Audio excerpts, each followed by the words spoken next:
نہ کرنا. آپ سے پوچھنا چاہتا ہوں, ذرا دل کے کانوں سے سننا. اس روایت کو میں جہاں سے پڑھ رہا ہوں, فقی ابو اللیث سمرقندی رحمت اللہ تعالی علیہ اس کو اپنی کتاب میں اس روایت کو لکھتے ہیں. اللہ کے رسول نے کیا فرمایا, اے میرے صحابہ, اللہ سے دعا کرو, اللہ تمہیں محروم نہ کرے, اللہ تمہیں بدبخت نہ کرے. اللہ اکبر. صحابہ کرام نے عرض کی, یا رسول اللہ, یہ محروم کون ہے, یہ بدبخت کون ہے؟ بدبخت فرمایا میرے آقا نے. آقا فرماتے بدبخت. اللہ اکبر. جب صحابہ نے پوچھا محروم اور بدبخت کون ہے, آقا فرماتے ہیں جو نماز نہیں پڑھتا وہ محروم بھی ہے, وہ بدبخت بھی ہے.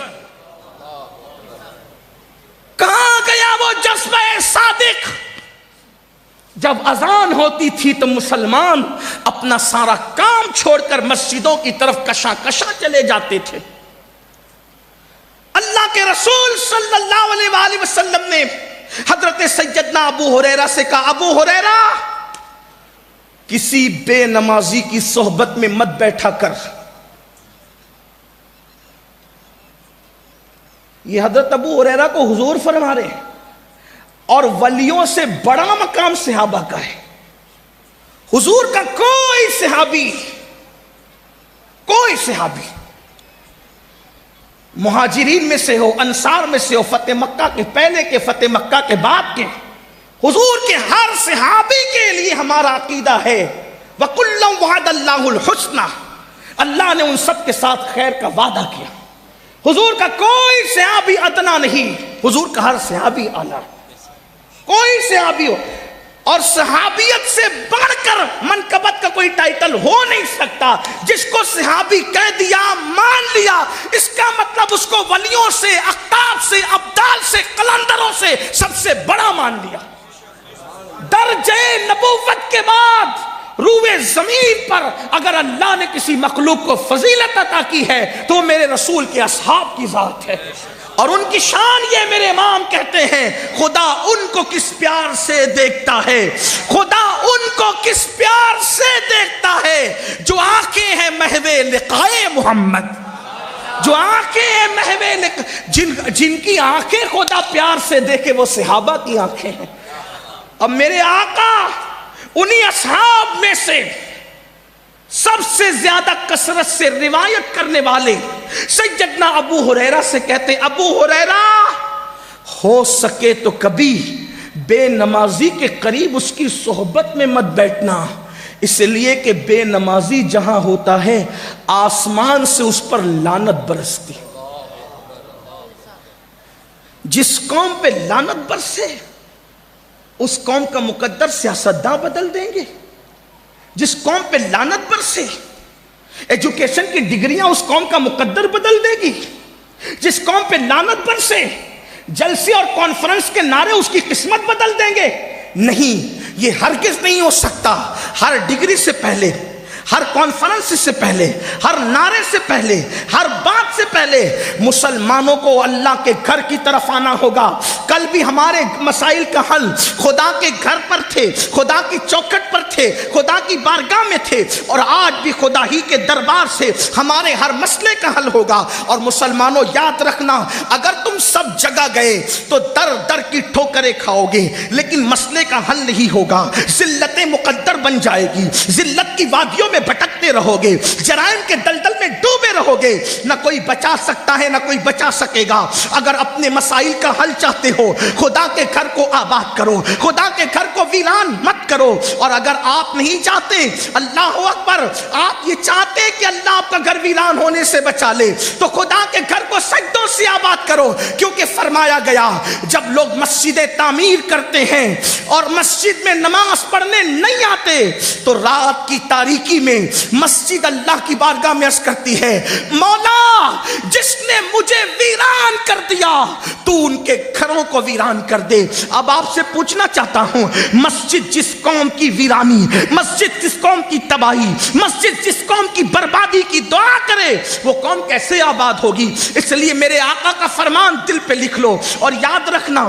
پھر کہتا ہوں نماز کا عنوان نہیں, لیکن بات آئی تو عرض کرتا ہوں, مرتے وقت جتنی تکلیف بے نمازی کو ہوتی ہے اتنی کسی کو نہیں ہوتی. مرنے والا جب بے نمازی مرتا ہے تو اللہ کے حبیب غیب دا نبی صلی اللہ علیہ وآلہ وسلم فرماتے ہیں بے نمازی پر اللہ اتنی پیاس مسلط کرتا, اتنی پیاس کہ اگر 7 سمندروں کا پانی بھی اس کے منہ میں انڈیل دیا جائے تو دنیا کی کوئی طاقت اس کی پیاس نہیں بجھا سکتی. کروڑ پتی بننے کی تو بڑی فکر کی نا, ایک دکان سے 4 دکان کرنے کی تو بڑی فکر کی نا, اپنے بچوں کو اپنے مستقبل کو سنوارنے کی بڑی فکر کی. اچھی بات ہے, مبارک کو میں منع نہیں کرتا, لیکن اپنا بھی تو مستقبل سوچو. ایک دن موت ہے, موت کا شکنجہ ہے, موت کا وہ خوفناک شکنجہ. موت نے کبھی کسی کو نہیں دیکھا, نہ موت تمہارا قبیلہ دیکھے گی, نہ موت تمہارا علاقہ دیکھے گی, نہ موت تمہاری صورت دیکھے گی, نہ موت تمہاری ڈگری دیکھے گی. موت کو تو جو حکم ہوگا وہی ہوگا. اللہ اکبر. ذرا لرز تو جائیے, ذرا اندازہ تو کیجئے, بے نمازیوں کو میرے آقا سچے نبی ساقی حوض کوثر مصطفیٰ جان رحمت شمع بزم ہدایت میرے اور آپ کے آقا غیب دا نبی فرما رہے ہیں اپنے نبی پر یقین ہے نا تو اپنے نبی کی بات تو سنو اور غور تو کرو. اللہ اکبر. کہ جب بے نمازی کو موت آتی ہے اس پر اتنی پیاس مسلط کر دی جاتی ہے کہ 7 سمندروں کا پانی بھی اس کے منہ میں نچوڑ دیا جائے تو بھی کوئی اس کی پیاس نہیں بجھا سکتا. کہاں 7 سمندروں کے پانی کی پیاس, اور کہاں بہو, کہاں پر داماد, کہاں پر بیٹا تھوڑا تھوڑا چمچے سے پانی انڈیل رہے ہوتے ہیں. جن لوگوں کو تجربہ ہے ان کو معلوم ہے کہ اگر کسی کو پیاس زیادہ لگی ہو اور تھوڑا سا پانی منہ میں ڈالا جائے تو پیاس بجھتی نہیں ہے بلکہ پیاس اور بڑھ جاتی ہے. ہائے کیا تڑپ ہوگی, ہائے اس وقت کی بے چینی کیا ہوگی, اس وقت کی بے قراری کیا ہوگی. ارے ابھی گجرات میں, یو پی میں, بہار میں, مہاراشٹر میں, راجستھان میں جو ہے وہ ڈگری گرمی کا جو ہے وہ تاپمان جو ہے کہیں 47 کہیں 48, لوگ ہائے ہائے کر رہے ہیں, گھر کے باہر نہیں نکل رہے ہیں, لوگ فریج کی ٹھنڈی بوتلیں اپنے حلق میں انڈیل رہے ہیں. لیکن آپ سے پوچھنا چاہتا ہوں یہ درجے حرارت کے بڑھنے کا علاج ہم نے تو ڈھونڈ لیا, لیکن سکرات کی کیفیت میں بے نمازی پن کی وجہ سے جو پیاس اللہ مسلط کرے گا اس سے بچنے کا کیا کیا. اس وقت تڑپو گے, بے چین ہوں گے, پچھتاؤ گے, لیکن وقت نکل چکا ہوگا. اس لیے صرف 10 منٹ کا ٹائم, صرف 10 منٹ, 5 وقت نکالنے سے ہوتا کیا ہے. دوستوں کے ساتھ چائے پینے بیٹھتے ہو تو گھنٹوں چلے جاتے ہیں, واٹس ایپ چیک کرتے ہو تو گھنٹوں چلے جاتے ہیں, فیس بک پر بیٹھتے ہو تو پوری رات گزر جاتی ہے, یوٹیوب پر بیٹھتے ہو تو کئی گھنٹے چلے, ارے سب تو چھوڑو غیبت کرنے بیٹھتے ہو تو گھنٹوں چلے جاتے ہیں. یہ ایسا وہ ویسا وہ سب ویسے ہیں, تو اپنے آپ کا بھی تو احتساب کرو. قرآن کہتا ہے یا ایھا الذین آمنوا علیکم انفسکم, ایمان والو اپنی فکر کرو. آپ نے پوری دنیا کی فکر مچا رکھی, کبھی اپنے بارے میں بھی سوچا آپ کا ایمان پہ خاتمہ ہوگا بھی یا نہیں؟ خاتمہ ہو رہا ہوگا تو اس وقت پیاس کی شدت کیا ہوگی. فجر میں سوتا پڑا ہے, ظہر میں کاروبار میں لگا ہے, عصر میں بچوں کے ساتھ بیٹھا ہے, مغرب میں دوستوں کے ساتھ لگا دیا, عشاء میں لہو و لعب میں گم ہو کر کے پوری 5 وقت کی نمازوں کو ضائع کر دیا. آؤ آج اس جشن شادی کے موقع پر یہ دل میں عہد کر لو کہ سردی ہو, گرمی, بارش ہو, موسم کوئی ہو, کسی کی میت ہو یا کسی کی شادی ہو, کبھی نماز نہیں چھوٹنے دیں گے, کبھی نماز نہیں چھوٹنے دیں گے. مرتے وقت سب سے زیادہ تکلیف بے نمازی کو ہوتی ہے, اور قبر میں عذاب سب سے زیادہ کسی کو ہوتا ہے تو بے نمازی کو ہوتا ہے سب سے زیادہ عذاب. اور ہمارے اندر طاقت نہیں, ہال کی گرمی سے لوگ اس وقت بے حال ہے, حالانکہ پنکھے چل رہے ہیں, ہوا بھی آ رہی ہے, کچھ علاقہ کھلا بھی ہے.